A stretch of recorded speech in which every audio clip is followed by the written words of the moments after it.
حضرت داؤد علیہ السلام پیغمبر بھی تھے اور بادشاہ بھی۔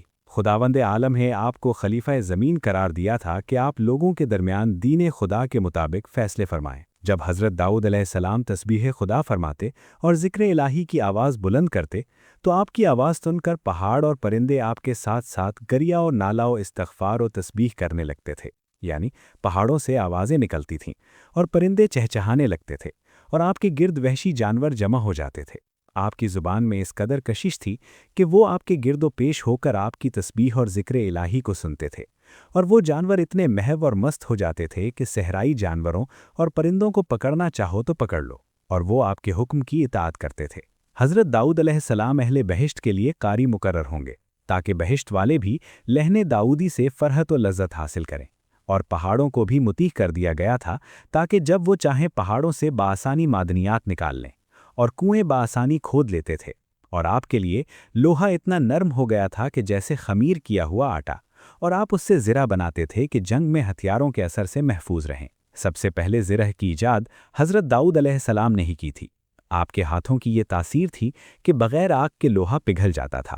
اللہ نے آپ کو کتاب زبور عطا فرمائی جس میں توحید و تمجید الہی اور دعا و مناجات بھی تھی، اور آئندہ کی خبریں بھی۔ خداوند عالم نے منگل کے روز حضرت داؤد علیہ السلام کے لیے لوہے کو نرم کیا تھا، اس لیے اس دن مشکل کام آسان ہو جاتے ہیں۔ حضرت داؤد علیہ السلام اپنے گزارے کے لیے کچھ حصہ بیت المال سے استعمال کیا کرتے تھے، تو اللہ نے فرمایا کہ اے داؤد، تم کیا اچھے بندے ہوتے اگر اپنے ہاتھوں کی کمائی سے اپنا گزارا کیا کرتے۔ چنانچہ حضرت داؤد نے زرہ سازی شروع کر دی اور ہر روز ایک بہترین زرہ تیار کر لیتے تھے اور 1000 روپے کے عوض میں بیچ دیتے تھے۔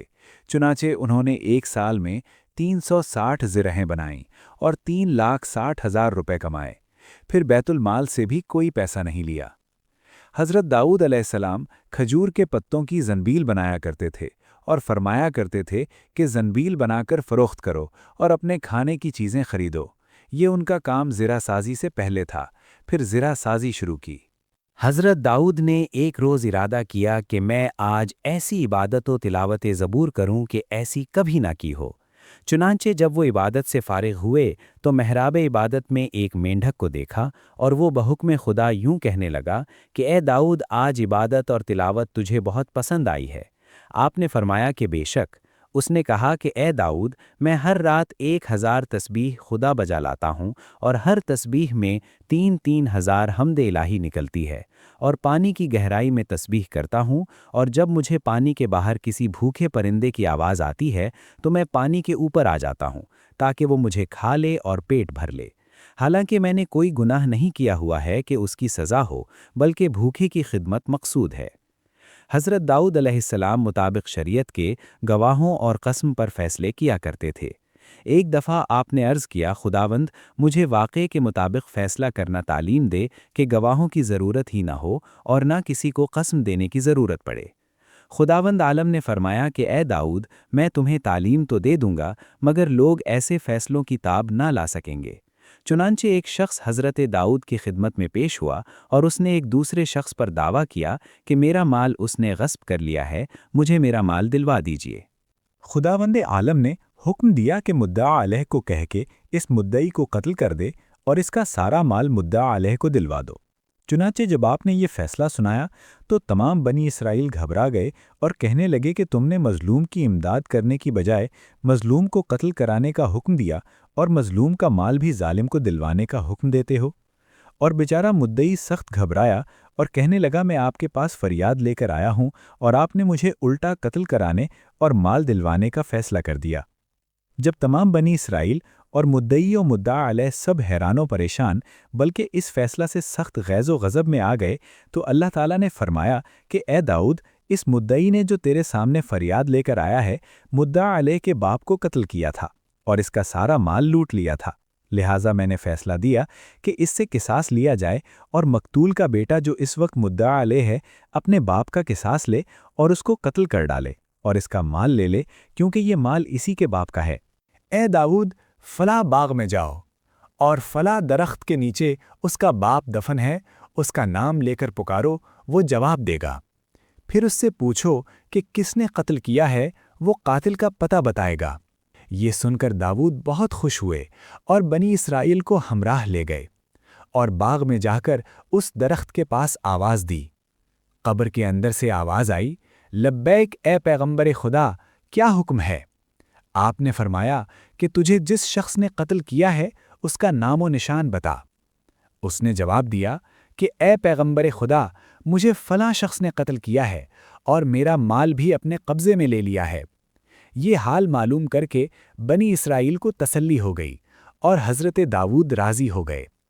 حضرت داؤد نے عرض کی، پروردگار، مجھ سے اپنے اس حکم کو اٹھا لے۔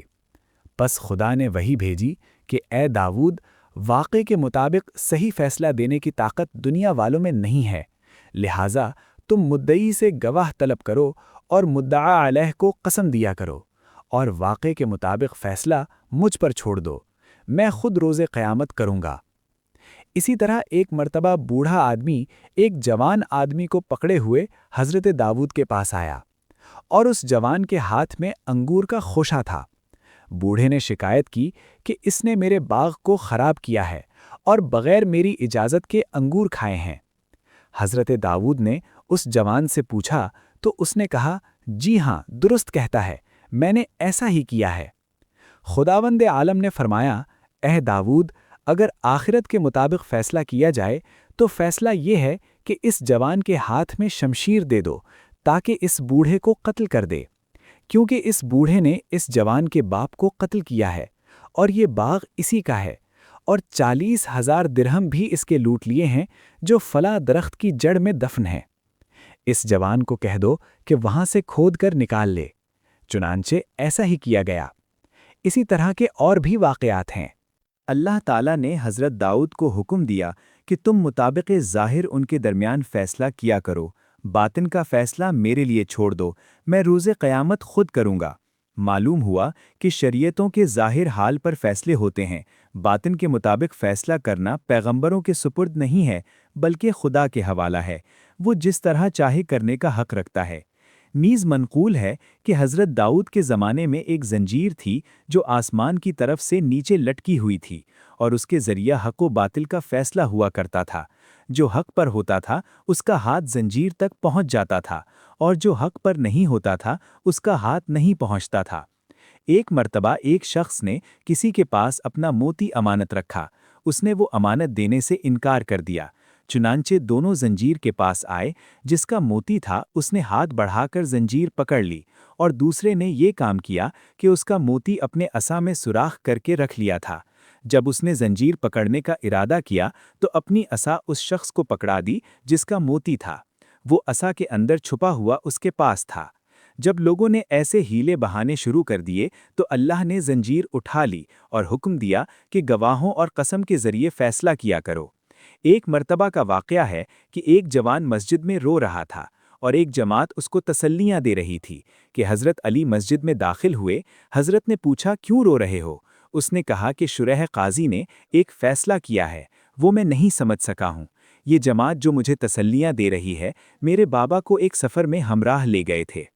یہ لوگ واپس آئے مگر میرا بابا نہیں آیا۔ میں نے ان سے پوچھا تو کہتے ہیں کہ وہ انتقال کر گئے۔ میں نے پوچھا کہ ان کا مال کہاں گیا تو کہتے ہیں کہ اس کا مال کچھ بھی نہ تھا، حالانکہ میرے بابا کا بہت زیادہ مال تھا۔ آپ اس کو ساتھ لے کر شرح قاضی کے پاس تشریف لے گئے اور اس سے پوچھا کہ تم نے کیسے فیصلہ کیا؟ قاضی نے جواب دیا کہ اس کا کوئی گواہ نہیں ہے۔ پس میں نے مخالف فریق کو قسم دی اور وہ قسم کھا گئے، اس لیے میں نے سب کو بری کر دیا۔ حضرت علی نے فرمایا کہ ایسے واقعے کا فیصلہ اس طرح کرتے ہو؟ واللہ میں ان کا فیصلہ کروں گا اور اس طرح کروں گا کہ داؤد کے سوا اور کسی نے نہیں کیا۔ آپ نے کمبر کو حکم دیا کہ لشکر سے کچھ اچھے پہلوان بلاؤ۔ چنانچہ پہلوان آ گئے۔ آپ نے حکم دیا کہ ان لوگوں کو الگ الگ ایک ایک کر کے لے جاؤ اور ان کا منہ اور سر چادر سے باندھ دو اور مسجد کے ہر ستون کے پیچھے ایک ایک آدمی چھپا کر کھڑا کر دو۔ چنانچہ ایسا ہی کیا گیا۔ پھر آپ نے عبداللہ ابی رافع قاتب کو بلایا اور فرمایا کہ دوات و قلم حاضر کرو، اور آپ مسند قضا پر بیٹھ گئے۔ کافی لوگ جمع ہو گئے۔ آپ نے فرمایا کہ جب میں اللہ اکبر کہوں تو اس جماعت کے ایک آدمی کو لے آؤ۔ چنانچہ ایک آدمی لایا گیا اور آپ نے اس کو اپنے سامنے بٹھایا اور فرمایا کہ میں جو کچھ کہتا جاؤں اور یہ جواب دیتا جائے وہ سب لکھتے جاؤ۔ چنانچہ آپ نے اس کا منہ اور سر کھول دیا اور فرمایا کہ تم لوگ کس دن اپنے گھر سے اس جوان کے باپ کے ہمراہ روانہ ہوئے تھے؟ اس نے کہا کہ فلاں روز۔ آپ نے فرمایا کون سا مہینہ تھا؟ اس نے کہا فلاں مہینہ۔ آپ نے پوچھا کس منزل پر اترے؟ کہا فلاں منزل پر۔ آپ نے فرمایا کس شخص کے مکان پر؟ اس نے کہا فلاں شخص کے مکان پر۔ آپ نے پوچھا اس کو کیا مرض ہوا تھا؟ اس نے کہا فلاں مرض۔ دریافت کیا کہ کتنے دن بیمار رہا؟ کہا اتنے دن۔ پھر پوچھا کہ کس دن مرا؟ کہا فلاں دن۔ پوچھا کس نے غسل دیا؟ کہا کہ فلاں نے۔ پوچھا کس نے کفن دیا؟ کہا کہ فلاں نے۔ پوچھا کہ کفن کس قسم کا تھا؟ کہا کہ فلاں قسم کا۔ پوچھا کہ کس نے نماز پڑھائی؟ کہا کہ فلاں نے۔ پوچھا کہ کس نے قبر میں اتارا؟ کہا کہ فلاں نے۔ ایک مرتبہ آپ نے با آواز بلند فرمایا اللہ اکبر۔ آپ کے نعرہ تکبیر کے ساتھ تمام حاضرین نے نعرہ تکبیر بلند کیا۔ یہ آواز ان لوگوں نے جب سنی تو وہ سمجھے کہ ہمارے ساتھی نے قتل کا اقرار کر لیا ہے، اس لیے حاضرین نے نعرہ تکبیر بلند کیا ہے۔ چنانچہ اس شخص کا پھر سر اور منہ چادر سے باندھ کر لے گئے اور ستون کے پیچھے کھڑا کر دیا، اور دوسرا شخص لے کر آئے۔ آپ نے اس کو اپنے سامنے بٹھایا اور سر اور منہ کھول کر فرمایا کہ تم لوگ یہ سمجھتے ہو کہ مجھے کچھ علم نہیں ہے کہ تم نے اس کے باپ کے ساتھ کیا کیا ہے؟ یہ سنتے ہی وہ کہنے لگا کہ میں اس کے قتل پر راضی نہ تھا، لیکن باقی سب راضی تھے، سب نے مل کر قتل کیا تھا۔ آپ نے پھر تیسرے کو بلایا، اس نے بھی قتل کا اقرار کر لیا۔ پھر چوتھے کو بلایا، اس نے بھی اقرار کیا، حتیٰ کہ سب نے اقرار کر لیا۔ اور پھر آپ نے اس پہلے کو بلایا کہ اب تم سب نے اقرار کر لیا کہ ہم سب نے اس کے باپ کو قتل کیا ہے اور اس کا مال ہم نے لوٹ لیا ہے۔ حضرت علی نے اس کا خون اور مال اس جماعت پر عائد کیا اور فیصلہ جوان کے حق میں ہو گیا۔ اس وقت قاضی نے کہا کہ اے علی، ہمیں بھی بیان فرمائیں کہ حضرت داؤد نے اس طرح کا کیا فیصلہ کیا تھا؟ تو آپ نے فرمایا کہ جناب داؤد گزر رہے تھے کہ راستہ میں کچھ بچے کھیل رہے تھے اور ایک بچے کو مات الدین نام لے کر پکار رہے تھے، جس کے معنی ہیں دین مر گیا۔ آپ نے اس بچے کو بلایا اور پوچھا کہ تیرا نام کیا ہے؟ اس نے کہا مات الدین۔ آپ نے پوچھا یہ کس نے رکھا ہے؟ اس نے کہا کہ میری ماں نے۔ اس کو ساتھ لے کر اس کی ماں کے پاس گئے اور اس کا یہ نام رکھنے کی وجہ پوچھی۔ بچے کی ماں نے بتایا کہ اس کا باپ ایک جماعت کے ساتھ سفر میں گیا تھا اور اس وقت یہ بچہ میرے شکم میں تھا۔ وہ لوگ تو آ گئے مگر میرا شوہر واپس نہیں آیا۔ جب میں نے ان لوگوں سے پوچھا تو انہوں نے بتایا کہ وہ مر گیا۔ میں نے پوچھا کہ اس کے مال کا کیا ہوا تو انہوں نے بتایا کہ اس کا کوئی مال نہ تھا۔ میں نے پوچھا کہ کیا اس نے کوئی وصیت کی ہے تو انہوں نے بتایا کہ اس نے کہا تھا کہ میری زوجہ حاملہ ہے، اس کو کہہ دینا کہ جب لڑکا پیدا ہو یا لڑکی اس کا نام مات الدین رکھے۔ چنانچہ میں نے وصیت کے مطابق مات الدین نام رکھ دیا ہے۔ آپ نے فرمایا کہ تم اس گروہ کو پہچانتی ہو؟ اس نے کہا کہ خوب پہچانتی ہوں، جن کے ساتھ میرا شوہر سفر میں گیا تھا۔ آپ نے فرمایا کہ وہ سب زندہ ہیں؟ اس نے کہا جی ہاں زندہ ہیں۔ آپ نے اس کو اپنے ہمراہ لیا اور ان کے گھروں میں پہنچے اور ان کو باہر بلایا اور سب کو الگ الگ کر دیا اور ان کے منہ اور سر چادروں سے چھپا کر اسی طرح سوالات کیے اور قاتلوں نے اقرار کر لیا۔ پھر آپ نے اس کا خون اور مال اس جماعت پر عائد کیا اور عورت کو کہا کہ اب اس بچے کا نام عاش الدین رکھ دو، یعنی دین زندہ ہو گیا۔ جناب داؤد علیہ السلام کی عمر 100 سال ہوئی، جس میں 40 سال بادشاہت کی۔ حضرت داؤد علیہ السلام کا امتحان اس طرح ہوا کہ ان کے دل میں یہ خیال پیدا ہوا کہ وہ بہترین دانشمند ہیں اور ان سے بہتر کوئی دانا نہیں ہے، تو خدا نے 2 فرشتے بھیجے جو حضرت داؤد کی محراب عبادت کی دیوار کی ایک کھڑکی سے جو محراب کے اوپر تھی نمودار ہو گئے۔ حضرت داؤد ان کو دیکھ کر خوفزدہ ہونے لگے تو ان دونوں نے کہا کہ آپ گھبرائیں نہیں، ہم دونوں مدعی مدعا علیہ ہیں، آپ سے فیصلہ کرانے آئے ہیں، اور ہمارا تنازع یہ ہے کہ ایک بھائی کی 99 دمبیاں ہیں اور ایک بھائی کی 1 دمبی ہے۔ جس کی 99 ہیں وہ اپنے بھائی سے 1 دمبی بھی لینا چاہتا ہے۔ آپ نے یہ سنتے ہی حکم دے دیا کہ 99 دمبیاں جس کے پاس ہیں وہ اپنے بھائی پر زیادتی کرتا ہے کہ ایک دمبی بھی اس کے پاس گوارا نہیں کرتا اور اس سے وہ بھی لینا چاہتا ہے۔ یہ فیصلہ آپ نے فوراً دے دیا اور مدعی سے ثبوت طلب نہیں کیا اور نہ مدعا علیہ سے کچھ دریافت کیا۔ چنانچہ جب آپ نے سمجھ لیا کہ یہ دونوں فرشتے تھے اور خدا نے میرے امتحان کے لیے بھیجے تھے، اس وقت اللہ کے دربار میں استغفار شروع کر دیا اور سجدہ میں جھک گئے اور توبہ کرنے لگے۔ پس اللہ تعالیٰ نے فرمایا کہ اے داؤد، ہم نے تمہیں زمین میں خلیفہ قرار دیا ہے کہ تم لوگوں کے درمیان سوچ سمجھ کر صحیح فیصلہ کرو۔ ایک شخص ان کے زمانہ میں اوریا نامی تھا۔ اس کی زوجہ حسین و جمیل تھی۔ اوریا ایک جنگ میں شہید ہو گیا اور عدت گزر جانے کے بعد اس کی زوجہ سے حضرت داؤد نے نکاح کر لیا۔ اس زمانہ میں جب کوئی عورت بیوہ ہو جاتی تھی تو پھر اس کا نکاح نہیں ہوتا تھا، بلکہ وہ اسی طرح بیوہ ہی مر جاتی تھی۔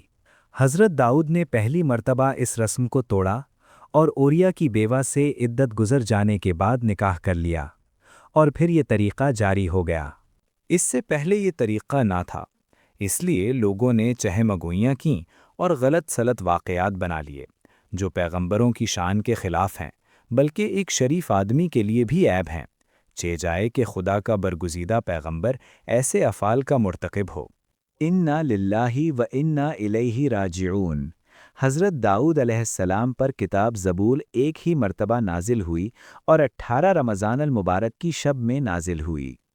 خداوند عالم نے داؤد کو وحی کی کہ جو بندہ مومن ایک نیکی کرتا ہے اس کو میں حاکم بنا دیتا ہوں کہ بہشت میں جہاں چاہے رہے۔ حضرت داؤد نے پوچھا کہ وہ کون سی نیکی ہے؟